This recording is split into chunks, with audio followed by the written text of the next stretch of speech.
Let's go.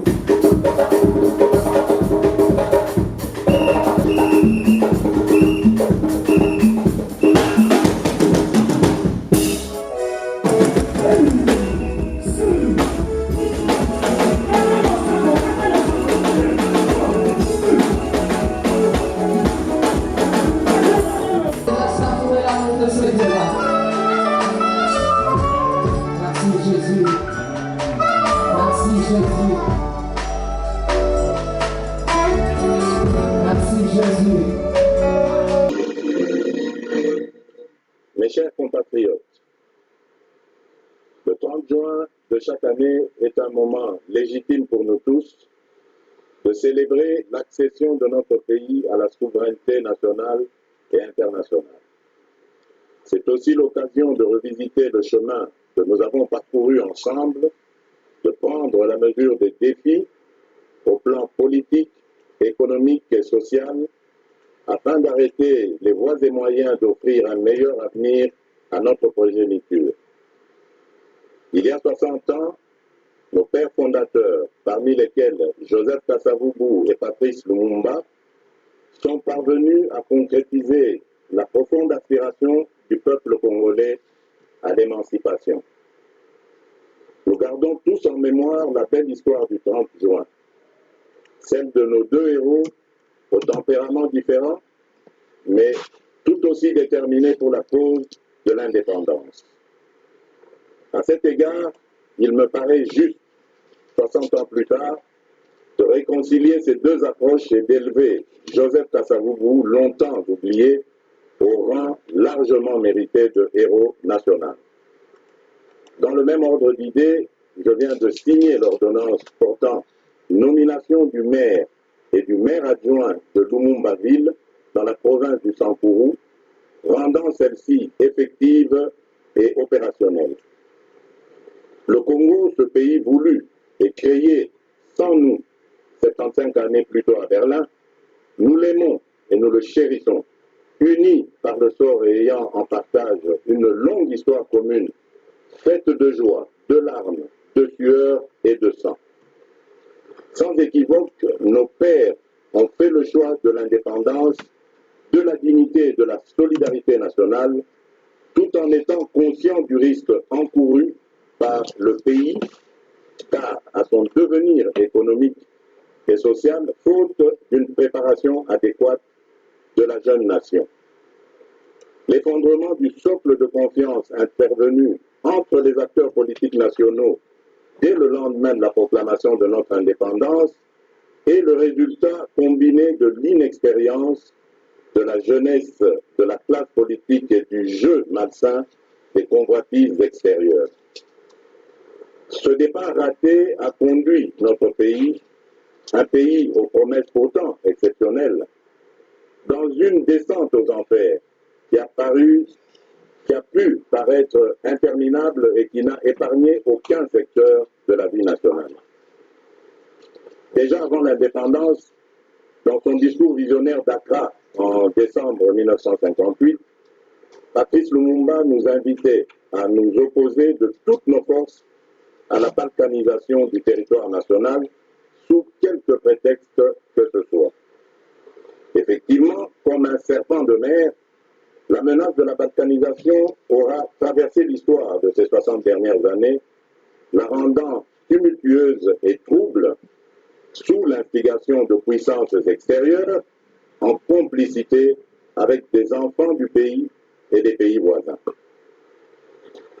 Loin de briser notre volonté de vivre ensemble, je voudrais que les menaces contre notre pays raffermissent les liens historiques et le sentiment patriotique qui font de nous les fils et les filles de la grande nation congolaise au cœur de l'Afrique. Très chers compatriotes, au combat pour l'indépendance s'est substitué un combat pour la démocratie, les libertés fondamentales et le progrès social, comme si, après l'indépendance, le peuple du Congo avait troqué une soumission externe contre une soumission interne. 60 ans durant, malgré les vicissitudes et leur cortège de conséquences douloureuses, notre patrie est restée une et indivisible. Je sais gré à toutes les filles et à tous les fils de la République qui ont lutté jusqu'au sacrifice suprême dans leur détermination à préserver l'intégrité de notre territoire, l'unité nationale et les droits humains. Je n'oublie personne. Je pense à nos vaillants officiers et soldats qui travaillent nuit et jour dans des conditions extrêmement difficiles. Je pense à nos mamans et nos sœurs martyrisées dans leur chair. Je pense à nos enfants victimes des conflits, à qui un triste destin a arraché le simple droit d'espérer. Je pense à nos classes laborieuses, à nos paysans, à tous ceux qui chaque matin affrontent des difficultés de tout genre pour subvenir aux besoins de leur famille. Je pense à l'ensemble de nos forces vives, et en particulier tous les combattants et martyrs de la démocratie, qui, dans la suite d'Étienne Tshisekedi d'heureuse mémoire, ont affronté les répressions les plus sanglantes, les plus barbares, depuis les temps forts de la guerre froide jusqu'à la veille des élections de décembre 2018. Je pense à nos filles et à nos fils, lâchement abattus dans les rues de nos villes et de nos villages, jusqu'à l'intérieur des églises ainsi profanées. Je n'oublie personne, je n'oublie rien, aucune douleur, aucun déchirement ne doit être oublié. Au nom de l'ensemble du peuple congolais, je m'incline une fois de plus devant leur bravoure. Leur héroïsme nous a permis de franchir une étape importante dans notre marche vers l'instauration d'une nation respectueuse de la personne humaine et du caractère sacré de la vie. Mes très chers compatriotes, à vous tous, mes amis, qui avez lutté sans relâche à nos côtés, je vous demande de faire de ce 30 juin 1960 une date illustre que vous garderez ineffaçablement gravée dans vos cœurs. Une date dont vous enseignerez avec fierté la signification à vos enfants pour que ceux-ci, à leur tour, fassent connaître à leurs fils et à leurs petits-fils l'histoire glorieuse de notre lutte pour la liberté. Cet appel prophétique lancé par Patrice Emery Lumumba le 30 juin 1960, je vous demande de le graver indélébile dans votre conscience, car plus que jamais, il demeure d'actualité. Dans sa longue quête pour la démocratie et l'état de droit, notre peuple a enduré les pires atrocités, crimes contre l'humanité et pillage de ses ressources. Aujourd'hui, 60 années plus tard, le devenir de la nation est toujours entre les mains d'une classe politique, toutes tendances confondues, qui demeure versatile et qui peine à arracher la nation du cercle vicieux de l'instabilité et de la pauvreté. Jugez vous-même de notre héritage commun 60 ans après. Alors que le revenu moyen par habitant était de 1000 $ américains en 1960, il est estimé à 400 $ américains aujourd'hui, en termes constants. Autrement dit, le Congolais moyen a perdu 60% de sa richesse au cours des 60 dernières années. Notre pays est paradoxalement aujourd'hui l'un des pays les plus pauvres du continent, alors qu'il fut l'un des plus riches il y a 60 ans. Notre réseau routier ne représente plus que 10% de ce qu'il était en 1960 et le réseau ferroviaire que 20%. Mes chers compatriotes, au lendemain de mon accession à la magistrature suprême, me conformant à mes obligations constitutionnelles et m'acquittant de mon devoir de redevabilité, j'ai prononcé le 13 décembre 2019 un discours sur l'état de la nation devant les chambres du Parlement réunies en congrès. Devant les honorables députés et sénateurs, j'ai eu l'honneur et la fierté de faire un tour d'horizon complet des principaux secteurs de la vie nationale autour des actions prioritaires de mon quinquennat contenues dans le programme du gouvernement. Il s'agit sur le plan politique du rétablissement de la paix et de l'instauration d'un État de droit. Sur le plan social, il y a notamment la gratuité de l'enseignement, la couverture sanitaire universelle et les logements sociaux. Sur le plan économique, la priorité a été donnée à l'accès à l'électricité et à l'eau potable, aux infrastructures et à la transformation structurelle de l'économie par sa diversification. Mes chers compatriotes, au moment où nous célébrons le 60e anniversaire de notre indépendance, je note que des pas importants ont été franchis. À l'est du pays, au nord et au sud Kivu, les groupes armés locaux et étrangers ont subi ces derniers mois une forte pression et enregistré de lourdes pertes. Plusieurs combattants issus de leur rang ont été soit capturés, soit démobilisés ou arrêtés, soit rapatriés dans leur pays d'origine.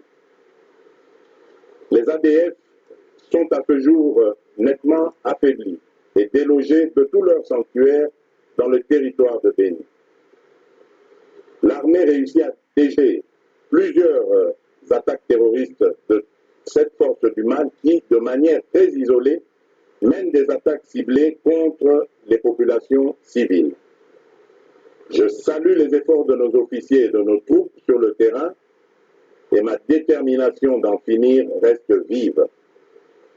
En Ituri, le FRPI est engagé dans le processus de désarmement, de mobilisation et de réinsertion en cours de mise en œuvre. Ceci après la signature d'un accord de paix avec le gouvernement. Dans l'ensemble, des mesures non militaires sont davantage requises pour une meilleure mobilisation des communautés locales dans la lutte contre les forces négatives. Je réitère mon appel à tous les autres groupes armés afin de déposer les armes et de choisir la voie de la paix, sous peine de s'exposer aux sanctions coercitives de l'armée et à des poursuites judiciaires. Je condamne fermement les massacres des populations par des miliciens en Ituri, au nord et au sud Kivu. Tout en exprimant ma compassion aux familles durement touchées par cette barbarie ignoble, je les assure que ceci ne restera pas impuni. Chers compatriotes, comme je m'y étais engagé, l'établissement d'un État de droit est en marche dans notre pays. Le citoyen congolais a retrouvé la pleine jouissance de ses libertés fondamentales, de manifester, de résider dans son pays, de ne pas être arrêté pour des raisons politiques. La justice recouvre peu à peu son indépendance. Les avancées enregistrées l'ont été au prix de sacrifices extrêmes. Elles ne peuvent être annihilées par des manœuvres d'arrière-garde qui s'observent chez certains de vouloir légiférer pour déposséder le Conseil supérieur de la magistrature du pouvoir judiciaire qu'il détient pourtant par la Constitution. Point n'est besoin de vous rappeler que la justice élève une nation. La justice est pour un État de droit ce que le sang est pour le corps humain. Voilà pourquoi j'estime que les réformes dans ce secteur doivent être dictées non pas par le souci de s'assurer une protection d'une personne ou d'un groupe de personnes, mais plutôt par le souci d'apporter plus d'efficacité et d'efficience au fonctionnement de la justice. En considération de ces éléments, je n'accepterai sous aucun prétexte des réformes dans ce secteur qui, par leur nature et contenu, viendraient porter atteinte à des principes fondamentaux régissant la justice telle que prévue dans notre Constitution, notamment l'indépendance du pouvoir judiciaire, du pouvoir législatif et du pouvoir exécutif, le pouvoir régalien de nomination des magistrats, la gestion du pouvoir judiciaire confiée au Conseil supérieur de la magistrature et bien d'autres. Je m'étais également engagé à rendre l'enseignement de base obligatoire et gratuit pour tous. À ce jour, fréquenter l'école est devenu une réalité pour nos enfants, quelles que soient leurs conditions sociales. En effet, jusqu'à la rentrée de 2019, notre pays était l'un des derniers au monde où l'école primaire était encore payante. Les parents finançaient les 2/3 des coûts de scolarité et 4 millions d'enfants n'étaient pas scolarisés en 2018 parce que les parents devaient choisir entre les nourrir ou les faire étudier. Depuis que nous avons lancé cette grande réforme pour la gratuité, 2,5 millions d'enfants supplémentaires ont pu retrouver le chemin de l'école. Cependant, cet engouement salutaire met en exergue 2 autres importants défis que nous devons relever. Celui des infrastructures d'accueil et celui de la qualité de l'enseignement. Quelles qu'en soient les difficultés, nous sommes sur la bonne voie et nous restons déterminés. Nous pouvons nous réjouir de bénéficier du concours sans précédent de la solidarité internationale pour la prise en charge de cette réforme dont le coût est supérieur à $1 milliard par an. Mais il nous faudra davantage mobiliser nos ressources internes à travers l'impôt pour soutenir à long terme l'éducation de nos enfants. Il s'agit d'une responsabilité collective et prioritaire qui doit interpeller chaque citoyen. J'ai également pris l'engagement de mettre un terme à l'impunité pour donner un sens à la lutte contre la corruption et les antivaleurs, car celles-ci sont à la base de presque tous les maux dans les différents secteurs de la vie nationale. Quelques mois après mon avènement, des ministres du gouvernement central et des ministres provinciaux ont été suspendus de leurs fonctions, déférés devant la justice et condamnés pour des faits de corruption et d'abus d'autorité. Aussi, ai-je à cet égard créé par ordonnance datée du 28 mars dernier une agence de prévention et de lutte contre la corruption, en abrégé APLC, qui a pour mission de prévenir et de lutter contre la corruption qui gangrène le pays en amont de l'action des institutions judiciaires. Sur le plan économique, j'ai fait de l'accès à l'électricité une priorité. Plusieurs projets publics et privés sont en cours de démarrage, notamment une centrale solaire de 1000 MW à Kinshasa et d'autres à l'intérieur du pays. En outre, au-delà des conférences et débats publics sur la question, le méga-projet du Grand Tinga est au cœur des transactions susceptibles de lui donner un coup d'accélérateur inespéré. Mes chers compatriotes, le courage, disait Jaurès, c'est d'aller à l'idéal et de comprendre le réel. Notre pays a failli à son devoir de donner à la jeunesse une perspective crédible, autre que de vouloir s'agglutiner au sein des institutions politiques et publiques, comme si leur avenir n'existait qu'en faisant de la politique. En 60 années, nous avons progressivement laissé notre classe politique se transformer en une sorte de mafia. Et nous en avons fait le principal modèle de réussite pour cette jeunesse. Il est temps de changer de paradigme et de créer les conditions qui permettront à nos jeunes de devenir les principaux créateurs de richesses dans notre pays. Cette jeunesse talentueuse, pleine d'énergie et avide de savoir, pour laquelle nous avons engagé le pays dans la transformation digitale à travers l'ambitieux plan national du numérique Horizon 2025. Depuis l'indépendance jusqu'à ce jour, notre pratique de la politique a eu pour principal effet de diluer l'efficacité, de diluer les responsabilités et au final de desservir au lieu de servir.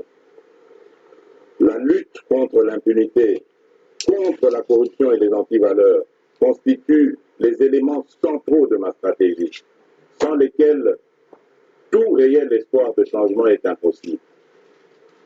Mais dès lors que nous avons en toute conscience choisi de privilégier la réconciliation nationale pour mieux construire l'avenir et préserver la paix, la lutte contre l'impunité ne doit en aucun cas se transformer en vengeance ni en chasse aux sorcières.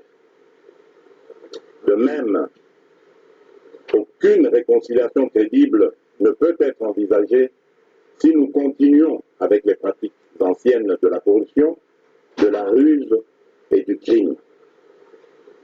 L'engagement que j'ai pris devant vous, devant ma conscience et devant Dieu, c'est de donner la chance à tous les Congolais, sans l'avenir, en toute liberté et en toute quiétude, mais sur de nouvelles bases morales. En aucun cas, cet engagement ne peut signifier la poursuite de l'impunité. M'inspirant des Saintes Écritures, mon objectif n'est pas de voir les méchants périr, mais plutôt qu'ils changent, qu'ils soient sauvés et que le pays tout entier s'en réjouisse. À défaut, ils s'exposeront à la rigueur de la loi. Celle-ci étant faite, pour révéler la faute, j'accorde à la restauration de l'état de droit la première des priorités dans mon combat pour l'édification d'un nouveau Congo.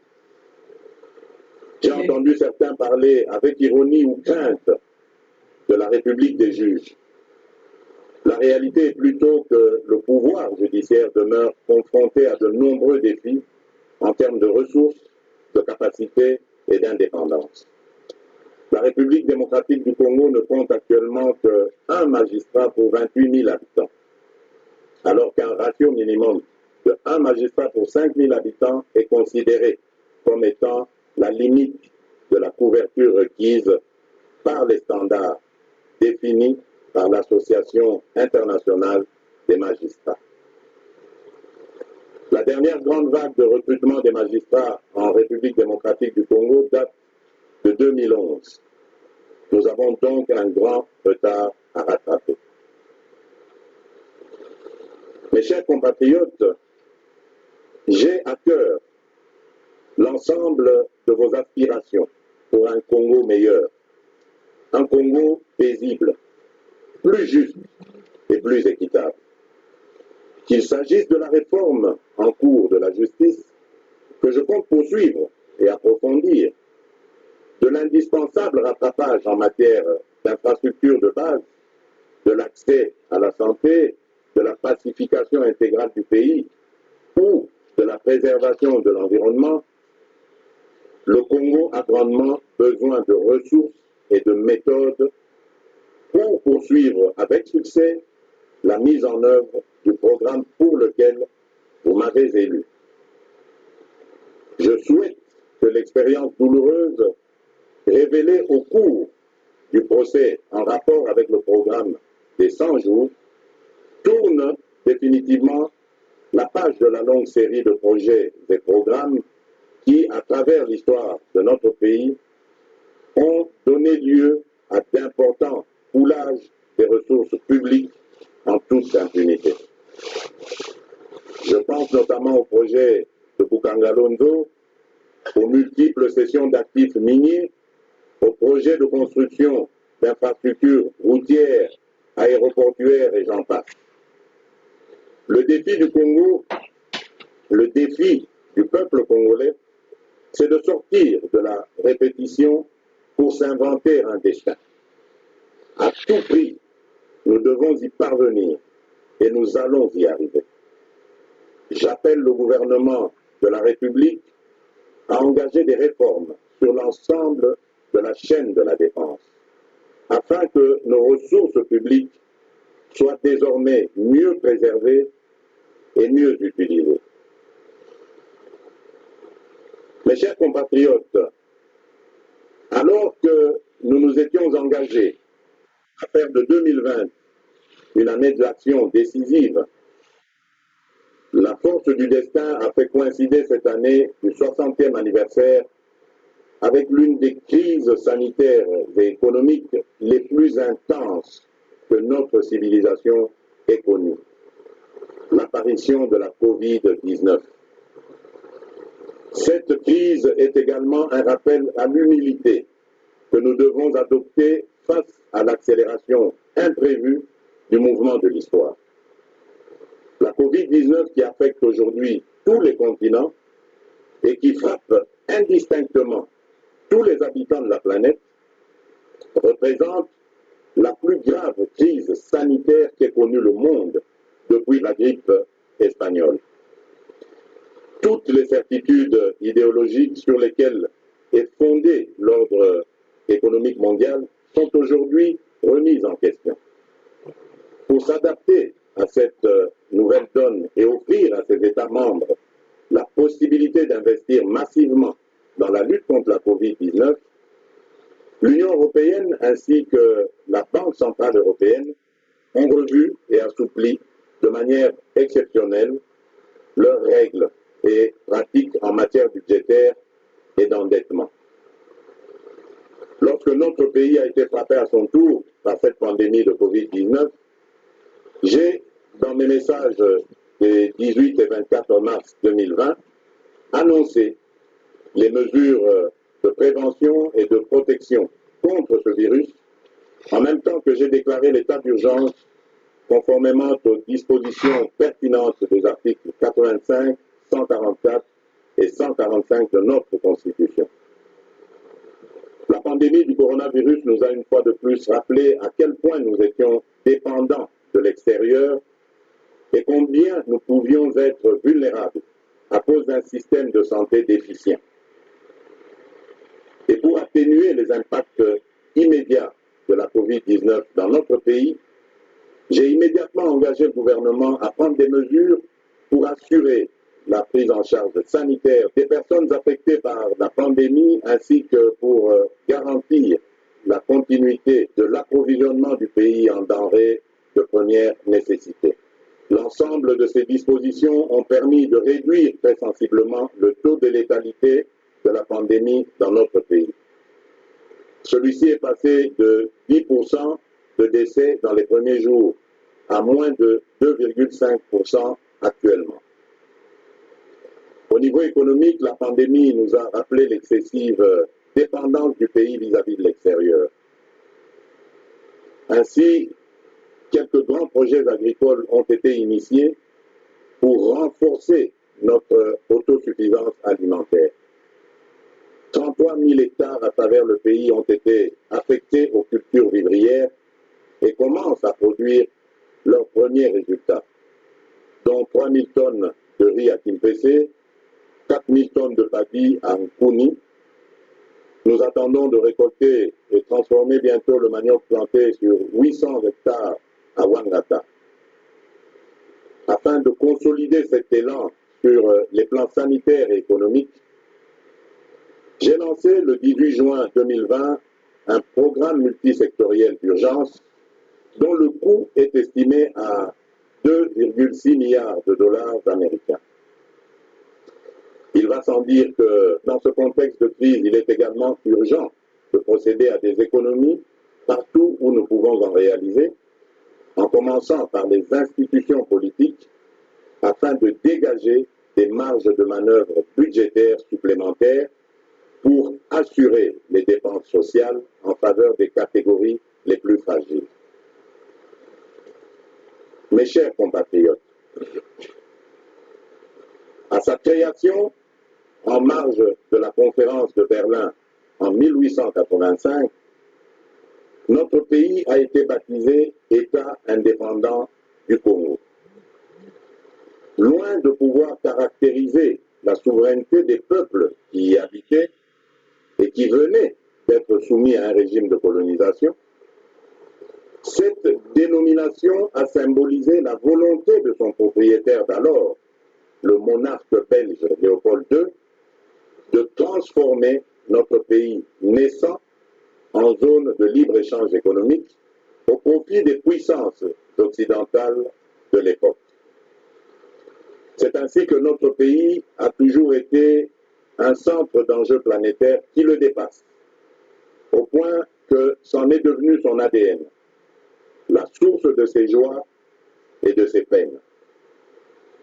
C'est pourquoi, tirant les leçons de l'histoire, j'ai résolument engagé la République dans la voie de l'ouverture internationale, dans l'unique but de préserver les intérêts supérieurs de mon pays et de mon peuple. C'est dans ce contexte que j'estime nécessaire que notre histoire commune avec la Belgique et son peuple soit racontée à nos enfants en République démocratique du Congo ainsi qu'en Belgique sur la base d'un travail scientifique réalisé par les historiens des deux pays. Mais le plus important pour l'avenir, c'est de bâtir des relations harmonieuses avec la Belgique, parce qu'au-delà des stigmates de l'histoire, les deux peuples ont su construire une relation forte que j'ai pu vivre personnellement lors de mon exil en Belgique, mon autre Congo. C'est ainsi que, n'eût été la pandémie de la Covid-19, j'avais prévu de commémorer les 60 ans de notre indépendance ici à Kinshasa, avec comme invité spécial le roi Philippe de Belgique, qui, tout comme moi, cherche à renforcer les liens entre nos deux pays sans renier notre passé commun, mais dans l'objectif de préparer un avenir radieux et harmonieux au profit de nos deux peuples.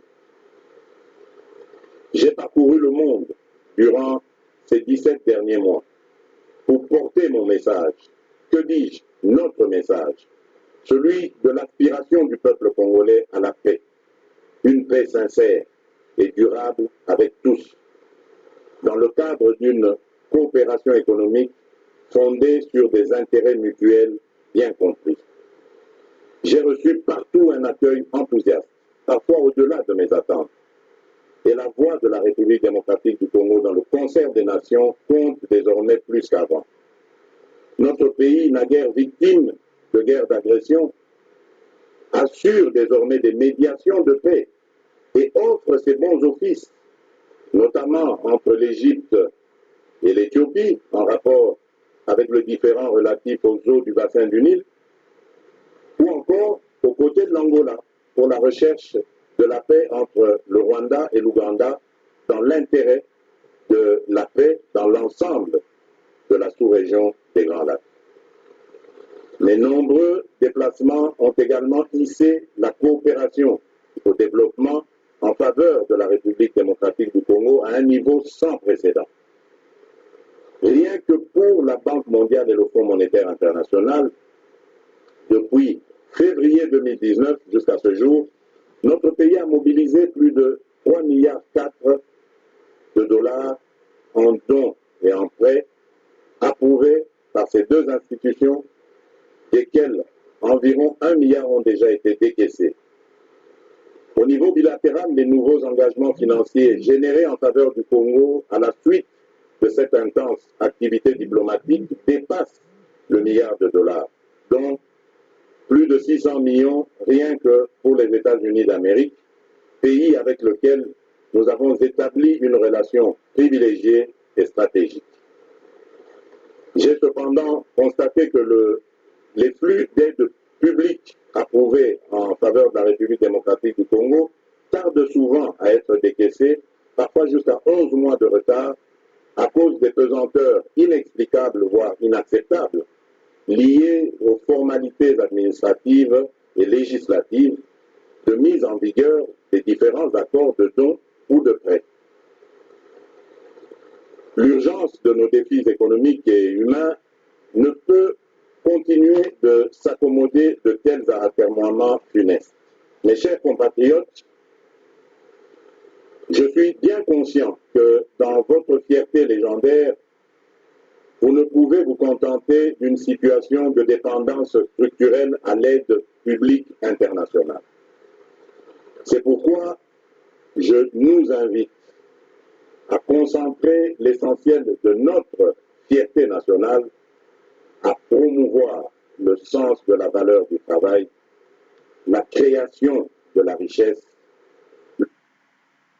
lutte et l'exercice de la solidarité nationale. Mes très chers compatriotes, alors que l'œuvre du redressement de notre pays postule le rassemblement de toute la nation autour de l'essentiel, nous devons affronter en même temps les contingences imposées par cette expérience inédite de coalition politique formant la majorité. Il est important que cette expérience inédite et sensible, mais que nous voulons salutaire, ne conduise à aggraver les problèmes de notre société en créant ou en renforçant l'hostilité mutuelle et la méfiance. Comme il y a 60 ans, étrange répétition de l'histoire, et un président de la République qui viennent de composantes politiques différentes, jadis en opposition frontale. N'est-ce pas un sort de l'histoire afin que nous réparions le péché originel qui a entraîné notre pays dans une succession de crises? C'est pourquoi, en tant que garant constitutionnel du bon fonctionnement des institutions, je ne ménagerai aucun effort pour m'assurer, via un dialogue interinstitutionnel régulier, qu'aucune crise inutile ne puisse perturber la stabilité du pays, si importante pour son essor. Permettez-moi néanmoins de saisir cette occasion symbolique de commémoration de l'indépendance pour réaffirmer qu'aucune majorité politique ou parlementaire, d'où qu'elle vienne, ne peut outrepasser les principes fondateurs de la République qui sont à la base du pacte social tel que consacré dans la Constitution du 18 février 2006, à savoir un État de droit indépendant, souverain, uni et indivisible, social, démocratique et laïque. Mes chers compatriotes, j'observe souvent la ferveur avec laquelle nombre de mes concitoyens s'indignent lorsqu'il est porté atteinte aux droits et libertés des personnes de couleur sous d'autres cieux, notamment dans les vieilles démocraties. Mais comment comprendre que ces mêmes concitoyens se retrouvent parfois parmi ceux qui attisent le plus le tribalisme et la haine lorsqu'il s'agit de la vie de nos compatriotes? Je combattrai avec la dernière énergie la résurgence de ces fléaux qui pourraient menacer le vouloir vivre collectif si chèrement acquis. Mes très chers compatriotes, qu'est-ce que 60 ans dans la vie de notre nation? Molière nous rappelle à juste titre que 60 ans, c'est la fleur de l'âge, qui nous fait entrer maintenant dans la belle saison. Soyons tous interpellés par les défis majeurs auxquels notre pays est toujours confronté, notamment celui de la maximisation des recettes publiques.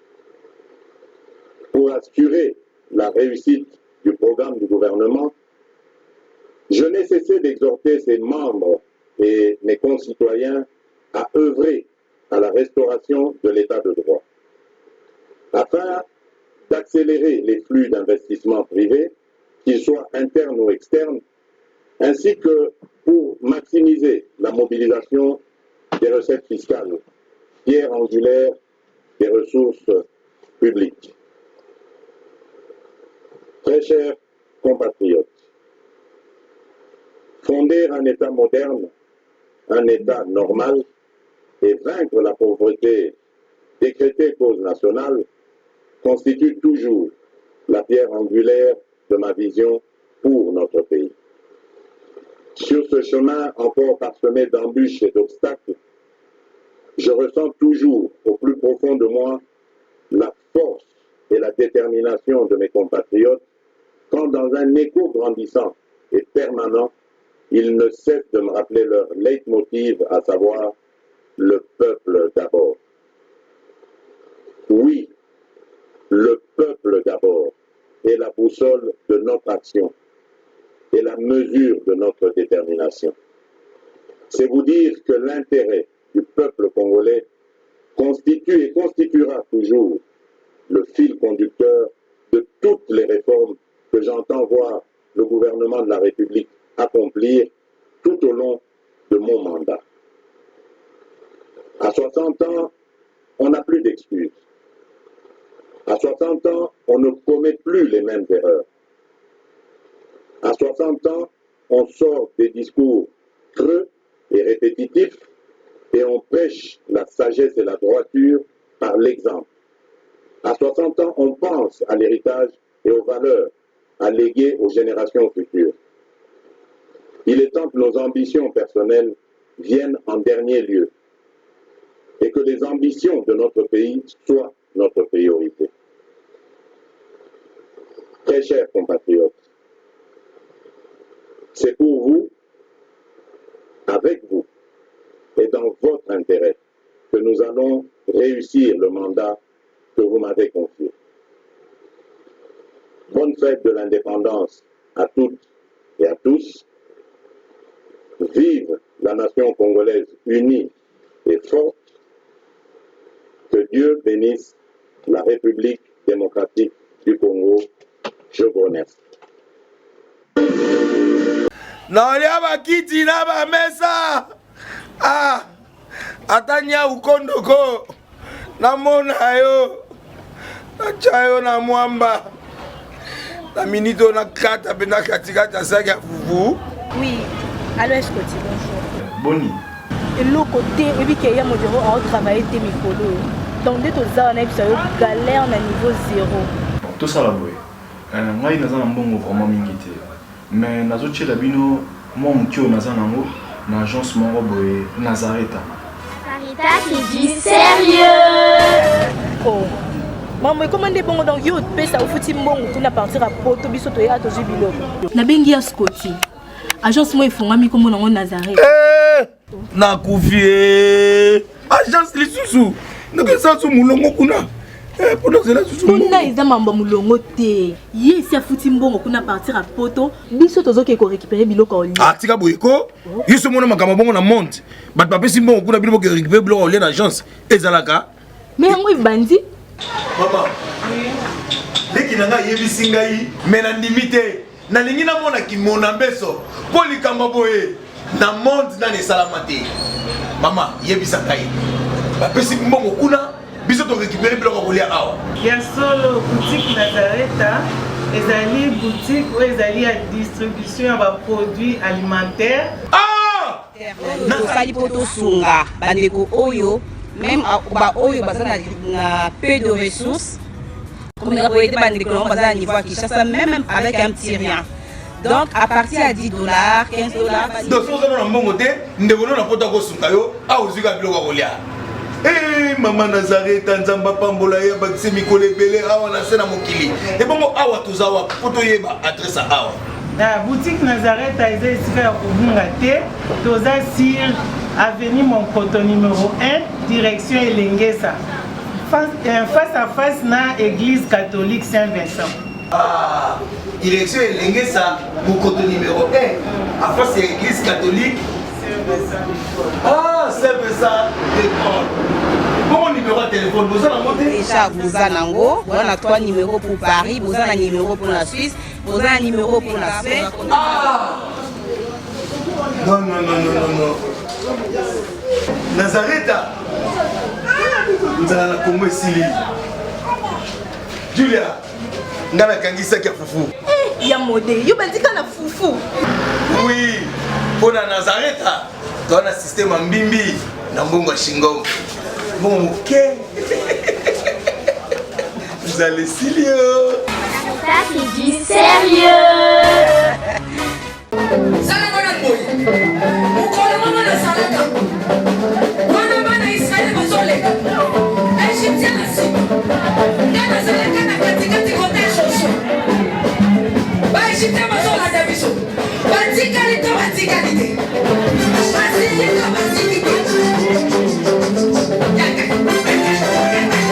Loba Satan azana ba problème. Oh asimbi kisi. Asimbi kisi. Yali kambwa kisi te yobe ke doluka kisi na osala nini? O simba.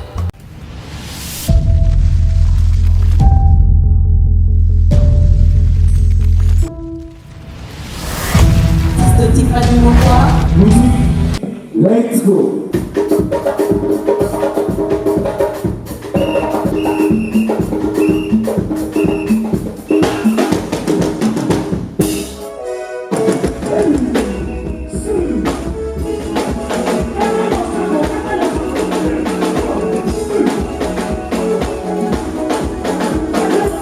Gracias por el amor de su